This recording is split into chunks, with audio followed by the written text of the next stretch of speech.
Hello everyone. In the previous lecture, we have seen which two equations form a Fourier transform pair, and we have also seen the Fourier sine transform, Fourier inverse sine transform, and similarly Fourier cosine transform and inverse Fourier cosine transform. Okay. Let us look at one example. Find the Fourier transform of f of x, where fx is defined by 1 when mod x is strictly less than a and 0 when mod x is strictly greater than a.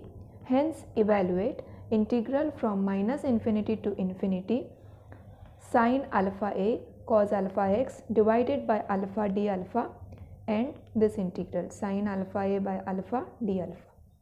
Okay, so the formula of Fourier transform is f alpha, that is the Fourier transform of f of t in terms of alpha is given by 1 upon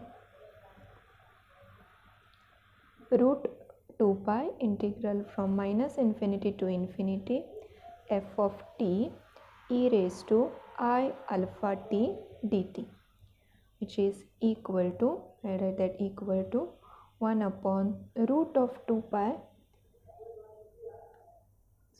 infinity f of t.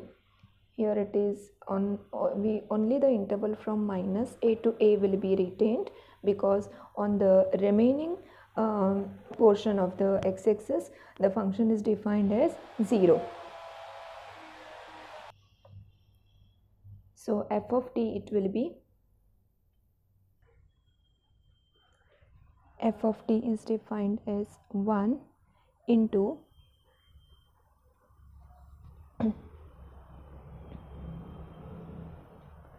e raised to I alpha t dt. So this will be 1 upon root of 2 pi e raised to I alpha t by I alpha from minus a to a, which is equal to 1 upon root of 2 pi e raised to I alpha a minus e raised to minus I alpha a divided by I into alpha.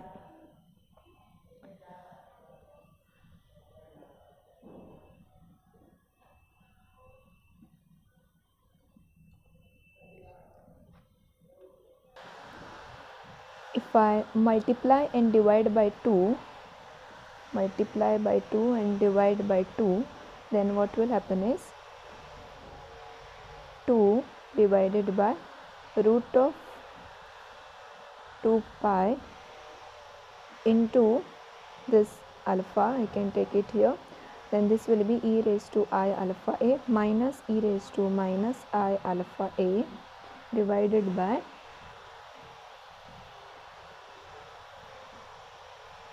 this 2i.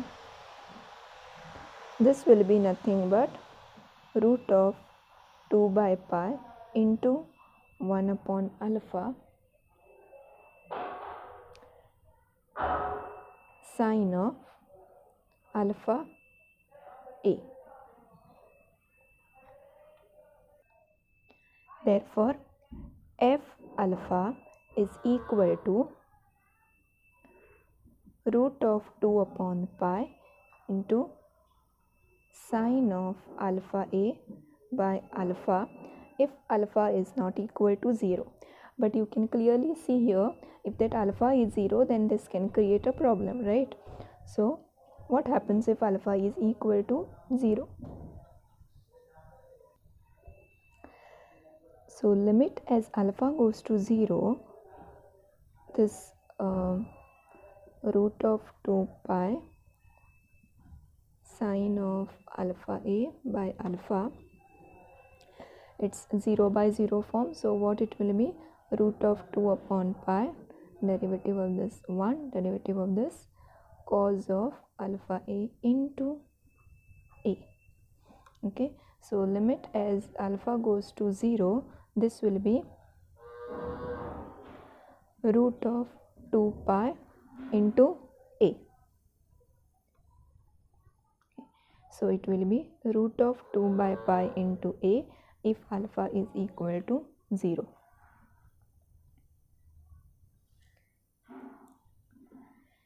Now we want to calculate what does this integral is equal to and this integral equal to.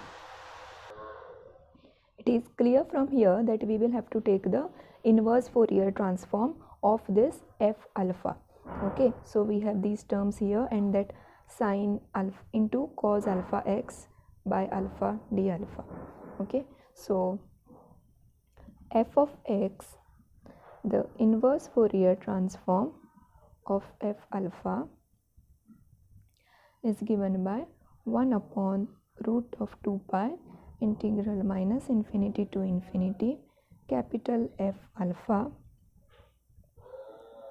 into e raised to minus I alpha x d alpha.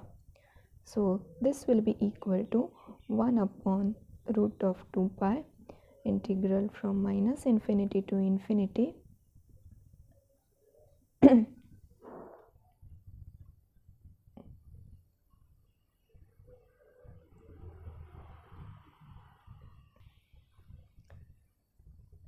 root of 2 by pi sine of alpha a by alpha into e raised to I alpha x d alpha.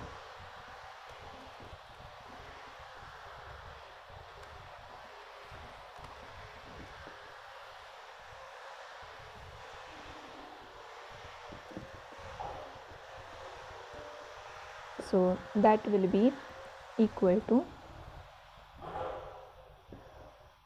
1 upon root of 2 pi integral from minus infinity to infinity root of 2 by pi sine alpha a by alpha. Okay, this I can write the complex, this is the exponential form, I can convert it to the trigonometric form, cos of alpha x plus I times sine of alpha x d alpha. So this will be equal to 1 upon pi integral from minus infinity to infinity sine of alpha a by alpha into cos of alpha x d alpha plus I by pi integral from minus infinity to infinity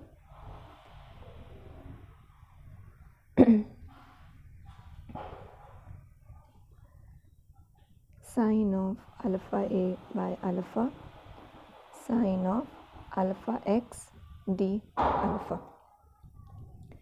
We just want to evaluate this, the real part on the LHS, it's f of x, and f of x is given to be equal to 1 and 0 on the remaining part of the x-axis. It's given as like this. Okay, so clearly it's the real number, so this will become equal to 1 upon pi integral from minus infinity to infinity sine alpha a by alpha cos of alpha x d alpha will be equal to 1 if mod x is less than or equal to a, it is strictly greater than a.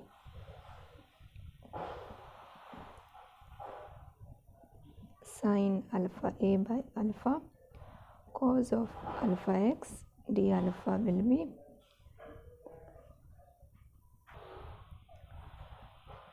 pi if that mod x is less than or equal to a, and it will be 0 if mod x is strictly greater than a.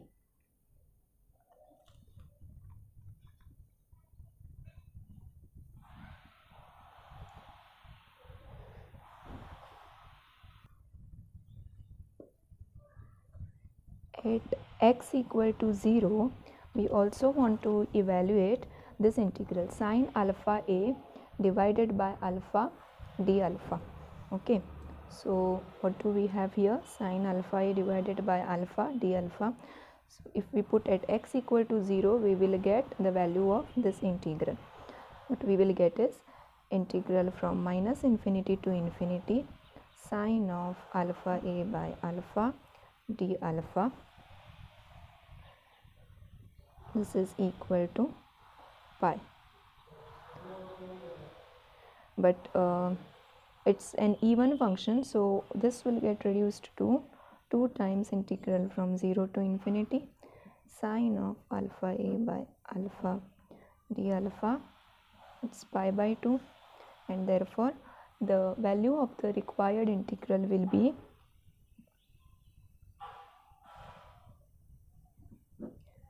d alpha will be equal to pi by 2. We have taken x equal to 0, so it will be only this. So integral from 0 to infinity sine alpha a by alpha d alpha is equal to pi by 2. Let us look at one more example. Find the Fourier sine transform of the function fx equal to e raised to minus bx and hence evaluate this integral. The Fourier sine transform of the function fx is given by Fourier sine transform root of 2 by pi integral from 0 to infinity f of t sine of alpha t dt.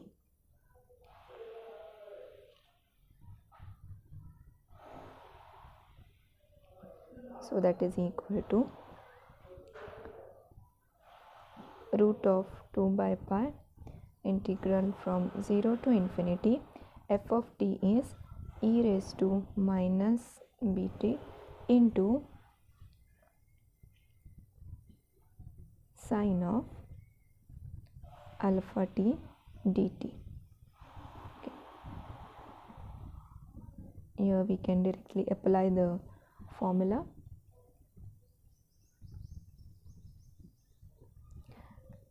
Limit as p goes to infinity. First I can write this in terms of some p, e raised to minus bt sine of alpha t dt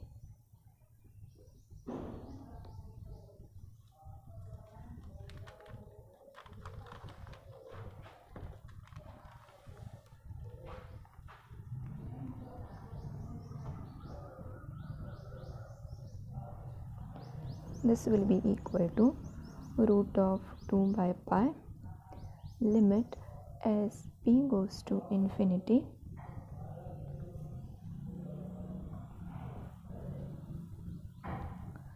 e raised to minus bt by b square plus alpha square into minus b sine of alpha t minus alpha times cos of alpha t. Integral of this is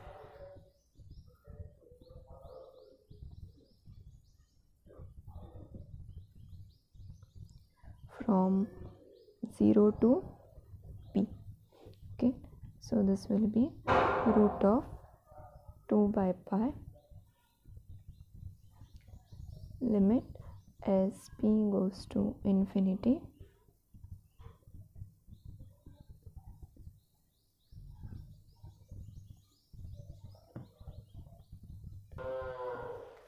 it will be this term, that is minus b sine alpha t minus alpha cos alpha t divided by b square plus alpha square into e raised to bt. Okay, so from this is 0 to p. Clearly as p goes to infinity this term will go to 0, because as p goes to infinity, here this t will go to infinity and this term goes to 0. So and at t equal to 0, what will happen? This term will vanish, and minus of minus, so it will become plus root of 2 by pi into alpha cos of 0 is 1 divided by 0 is 1, here b square plus alpha square. Therefore Fourier sine transform will be root of 2 by pi alpha divided by alpha square plus b square. We also want to evaluate this integral. Okay, so from here you can observe that we have to take the inverse Fourier transform in order to obtain this integral, and then we shall get the value of that integral. Okay, so f of x is equal to inverse Fourier sine transform of this. So inverse Fourier sine transform of f alpha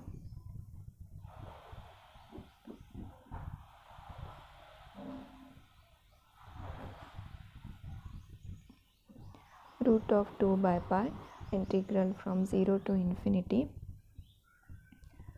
Fourier sine transform in terms of alpha into sine of alpha x d alpha.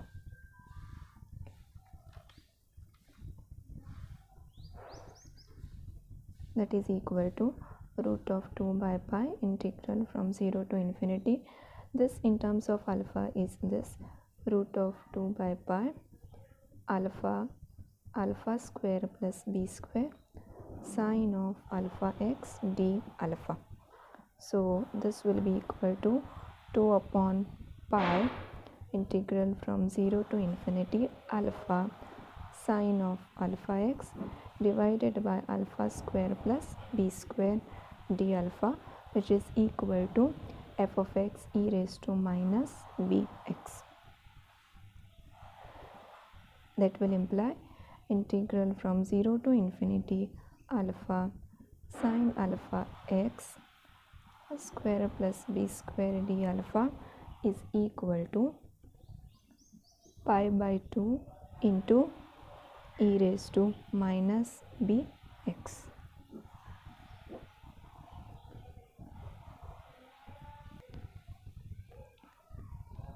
Sometimes it is difficult to calculate the Fourier transform directly by using the Fourier transform formula. Okay, so there can be some complicated functions. At those times we can make use of the properties of Fourier transform, similarly like how we use the properties of Laplace transform. Let us start with the first property. The first one is linearity property.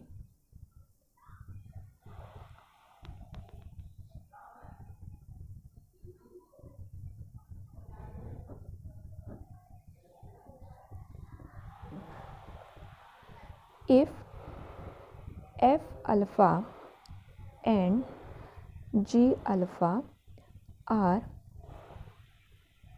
Fourier transforms of the functions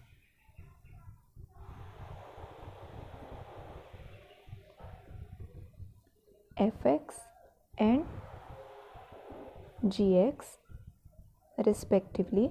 F alpha is the Fourier transform of fx, g alpha is the Fourier transform of gx, then Fourier transform of c1 fx plus c2 g of x is given by c1 f alpha plus c2 g alpha and inverse Fourier transform of c1 f alpha plus c2 G alpha is given as C1 fx plus C2 gx, where C1 and C2 are constants. From the name of the property itself, it is clear that it's showing the linear property of the Fourier transform. Okay, so this is multiplying by a constant. So if you can break this into two parts, it will be multiplying by a constant and then adding two different functions. Okay, so if C1 fx plus C2 gx is there, the Fourier transform of this will be C1 into Fourier transform of the function fx plus C2 into Fourier transform of the function g of x, and the inverse Fourier transform accordingly. The proof of this is very easy. We can directly start with the definition of Fourier transforms, and we will observe that this property is satisfied. Okay, so left hand side we can start with this. The Fourier transform of C1 fx plus C2 gx will be given by 1 upon root of 2 pi integral from minus infinity to infinity, that function C1 into ft plus C2 into gt e raised to I alpha t dt.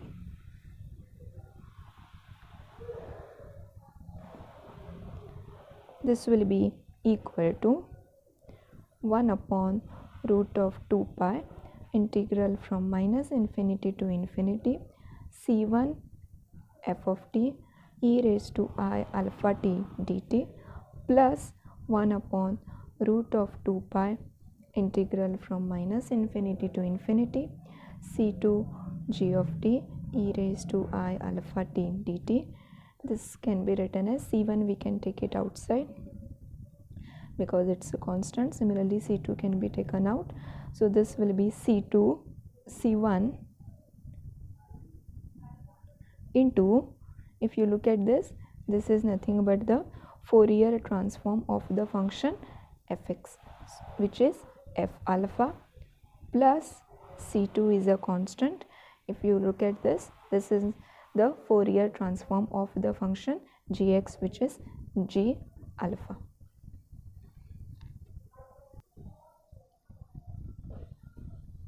The inverse Fourier transform, this can also be proved similarly. Okay. Let us look at the second property, change of scale. If f alpha is the Fourier transform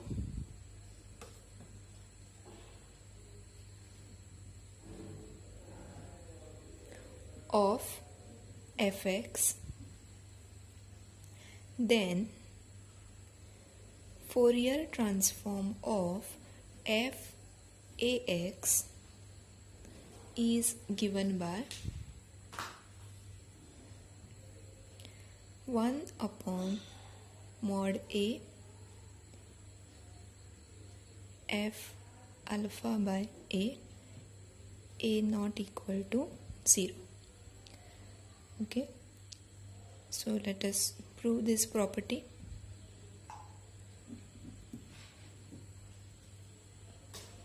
To start with, Fourier transform in terms of alpha of the function fx,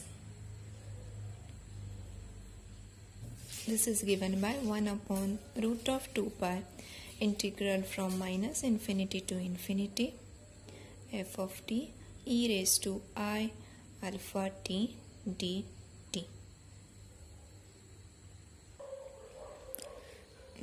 I have taken it as x, so x dt.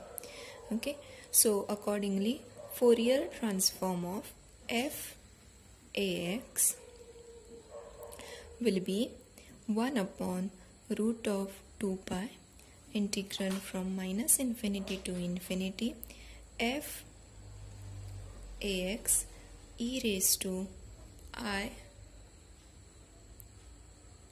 alpha x dx.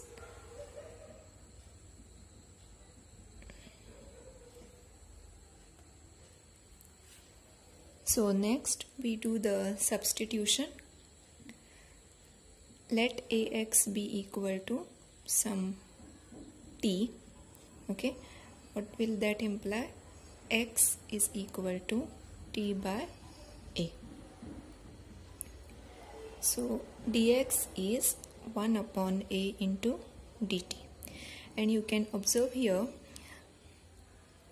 remember one thing, always when you change the variable of integration for the integral, there are three things that are to be changed. One is the limits, okay, then this dx will become in terms of the other variable that you are introducing. Suppose in this case it should become dt along with the constants or the coefficients, whatever they are, and wherever there is x, that should vanish and everything should be in terms of t. Okay, the constants will remain but the variable x should vanish. So there are three things. One is the limits, this should change, as well as this x should vanish. So as x goes to infinity, this will go to infinity. As x goes to minus infinity, this will go to minus infinity. Okay, so here what we will get is 1 upon root of 2 pi integral minus infinity to infinity f of t e raised to I alpha x is t by a into 1 upon a dt. So this is equal to 1 upon a into 1 upon root of 2 pi integral from minus infinity to infinity f of t e raised to I alpha t dt. This is 1 upon a. Okay, if you see here, this will be the Fourier transform f of alpha by a. Here this is f alpha by a. Okay, this will happen for a strictly greater than 0. Here we have we should assume a strictly greater than 0, because observe that if a is negative, then what will happen is when we are changing these limits, if a is negative, these limits will be reversed, because when x goes to positive infinity, if this a is negative, then here we shall get this t is going to, if x is going to the positive infinity, this t will go to the negative infinity, and if x is going to negative infinity, then this t will go to the positive infinity, and these limits will be interchanged. Okay, so in order to again reverse those limits, we will get from infinity to minus infinity. Then to change those, we will have to introduce the minus sign, and hence we will get one minus sign here, which will be retained. Okay, so similarly it can be shown that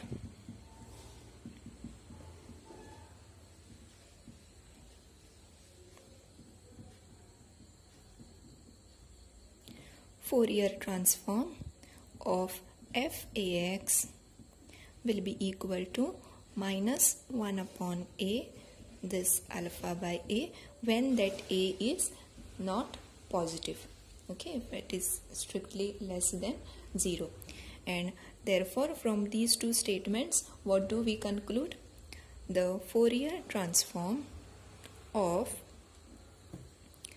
f(ax) will be equal to 1 upon mod a f of alpha by a. Okay, for a not equal to 0. mod a because if a is less than 0 then it will be minus a. If a is greater than 0 it will be a from here. So this is the second property of Fourier transforms, which is called as the change of scale. Now let us look at the third property, which it is called as the shifting property. If f alpha is the Fourier transform of function fx, then the Fourier transform of f x minus a is given by Fourier transform of the function fx minus a is given by e raised to I alpha a f of alpha. That is, Fourier transform of fx minus a is given as e raised to I alpha a into Fourier transform of the function fx. Let us prove this property. From the definition of Fourier transform, what do we have? The Fourier transform of the function fx is given by 1 upon root of 2 pi integral minus infinity to infinity f of x e raised to I alpha x dx. So the Fourier transform of the function fx minus a will be given as 1 upon root of 2 pi integral from minus infinity to infinity f of this into e raised to I alpha x dx. Shall I do the substitution? Let x minus a be equal to some t. That will imply x is equal to t plus a. Dx is equal to dt. And the limits will remain unchanged because as x goes to infinity, this t will go to infinity, and as x goes to minus infinity, it will go to minus infinity. So we will have 1 upon root of 2 pi integral from minus infinity to infinity f of t e raised to I alpha t plus a into dt. So this will be equal to 1 upon root of 2 pi e raised to I alpha t into e raised to I alpha a. There is no t in that term, the second term, so I can take it outside the integral. E raised to I alpha a, integral from minus infinity to infinity f of t e raised to I alpha t dt. Okay, so if I leave out this term, this together with this forms the Fourier transform of the function fx. Therefore e raised to I alpha a into, if I combine this will become nothing but f of alpha, which is the Fourier transform of the function fx. Similarly, it can be also shown that inverse Fourier transform of e raised to I alpha a into this f alpha, this is equal to f of x minus a. Okay, so this is called as the shifting property. Let us look at one more property, modulation property. If f alpha is the Fourier transform of fx, then the Fourier transform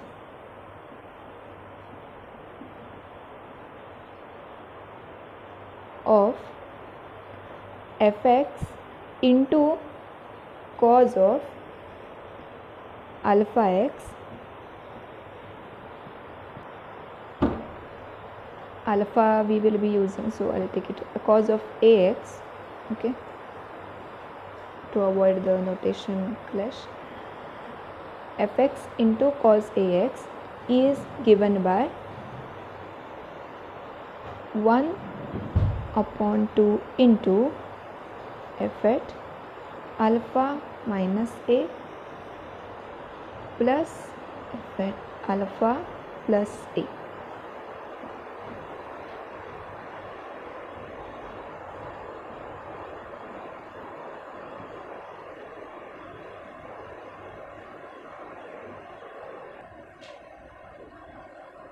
By using the definition of Fourier transform, we have Fourier transform of fx is given by 1 upon root of 2 pi integral from minus infinity to infinity f of x e raised to I alpha x dx,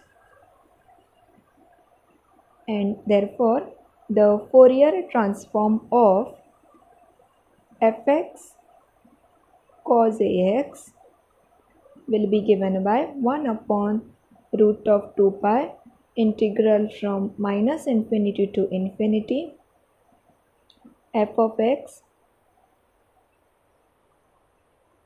cos of ax e raised to I alpha x dx.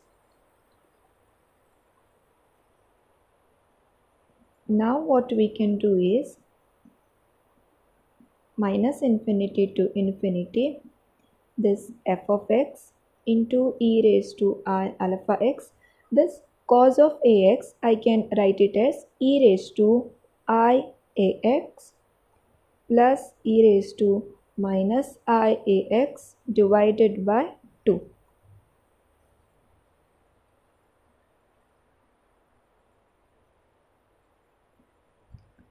What will this give? This will be equal to 1 upon root of 2 pi integral from minus infinity to infinity f of x e raised to I alpha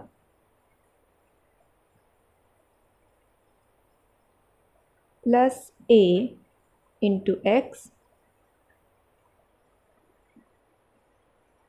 dx plus 1 upon root of 2 pi integral from minus infinity to infinity. This upon 2 should remain here, so that will be upon 2,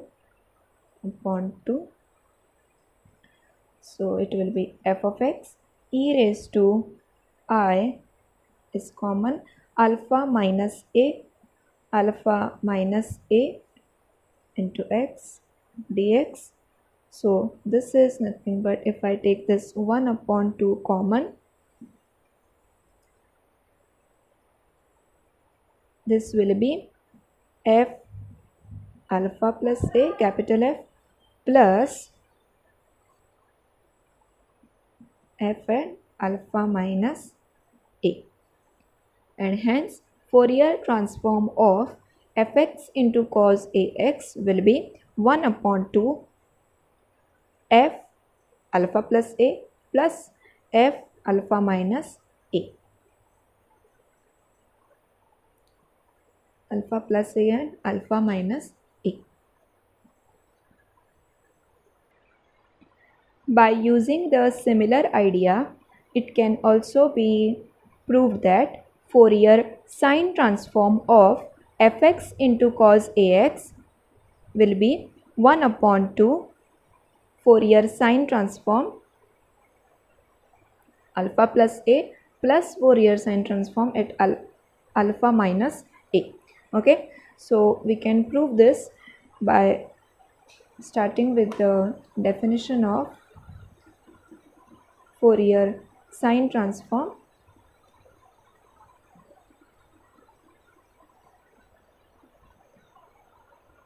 So Fourier sine transform of the function fx is given by root of 2 pi integral from 0 to infinity f of x sine of alpha x dx. Okay, so accordingly the Fourier sine transform of fx into cos ax alpha will be given by root of 2 by pi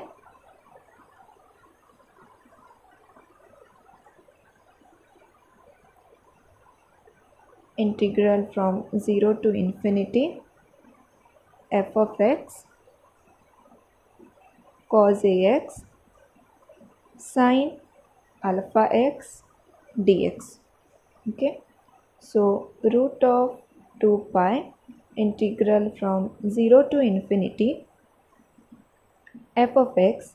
This term I can replace it by using sin a plus b formula and sin a minus b formula. So it will become sin of alpha plus a x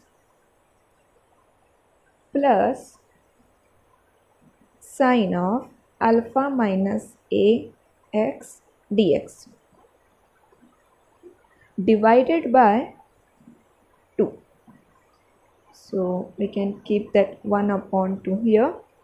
We will be left with root of 2 by pi integral from 0 to infinity f of x sin of alpha plus ax dx plus root of 2 by pi integral from 0 to infinity f of x sin of alpha minus a x dx. And clearly from here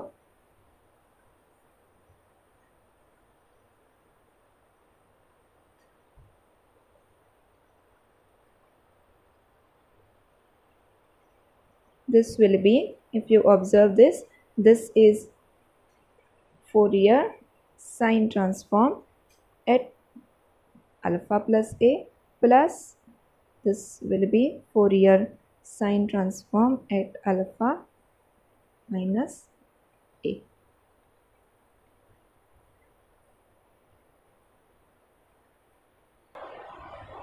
Note that we have proved Fourier sine transform of this function, that is fx into cos ax, is equal to 1 upon 2 this quantity. Okay. Similarly, it can also be proved that Fourier cosine transform of this function, that is fx into cos ax, is equal to 1 upon 2 this. Okay. The proof will follow on the similar lines, only instead of sine transform we will have to use the cosine transform. And here the terms will be like cos ax into cos of alpha x. So we will have to use cos a plus b cos a minus b formula to obtain this expression.